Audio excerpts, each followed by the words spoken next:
അക്ഷരപ്പൂട്ടുകൾ ആദ്യം തുറന്നു തന്നു. കുഞ്ഞിക്കാലടിയോരടി തെറ്റുമ്പോൾ കൈതന്നു കൂടെ വന്നു. ഉള്ളിനുള്ളിൽ അക്ഷരപ്പൂട്ടുകൾ ആദ്യം തുറന്നു തന്നു. കുഞ്ഞിക്കാലടിയോരടി തെറ്റുമ്പോൾ കൈതന്നു കൂടെ വന്നു.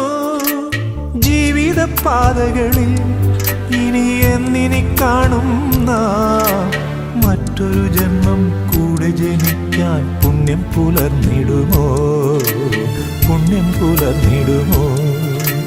ഇന്നലെ